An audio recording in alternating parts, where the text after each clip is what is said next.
બનાસકાંઠાથી આ વખતે અમદાવાદ સિવિલ હોસ્પિટલમાં 144માં અંગદાનની મહેક પ્રસરાઈ છે।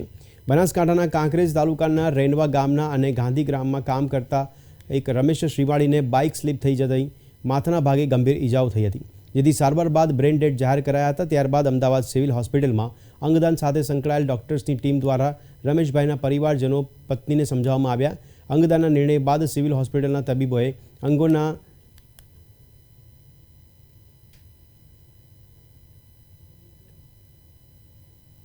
अंगदान एज महादान ने थीम पर काम करती हमारी टीम द्वारा गई काले सिविल हॉस्पिटल में 144मो अंगदान थयुं छे।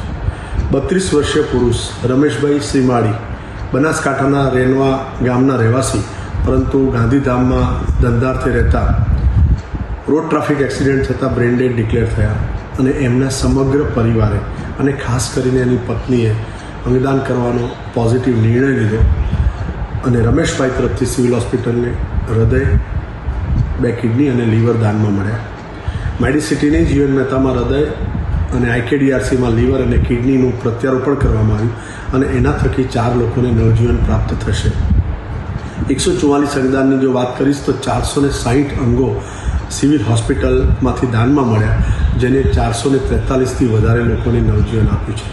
ચાલો સૌ સાથે મળી અને આ મુહિમમાં જોડાઈએ અને અંગદાન પ્રત્યારોપણની પ્રતીક્ષા કરતા લોકોની પ્રતીક્ષામાં જેટલો વધારે ઘટાડો થઈ શકે એના માટે આપણે સૌ એકજૂટ થઈ અને પ્રયત્ન કરીએ।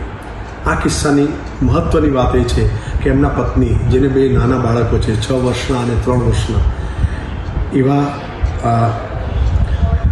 ભારતીબેને એ નિર્ણય લીધો કે જ્યારે એમના પતિ બ્રેન ડેડ છે અને બંને એપની અટેસ્ટ થઈ ગયા છે તો હવે આ જ નિર્ણય લેવો આ સમય માટે સૌથી ઉચિત ગણાશે અને આખા પરિવારે ભેગા થઈ અને અંગદાન કરવાનો નિર્ણય લીધો અને આપ જોઈ શકો છો એના થકી 4 એવા લોકો જે એન્ડ ઓર્ગન ફેલિયરથી પીડાતા છે એવા લોકોને નવજીવન પ્રાપ્ત થશે। ચાલો સૌ સાથે મળી અને આ મુહિમમાં જોડાઈએ।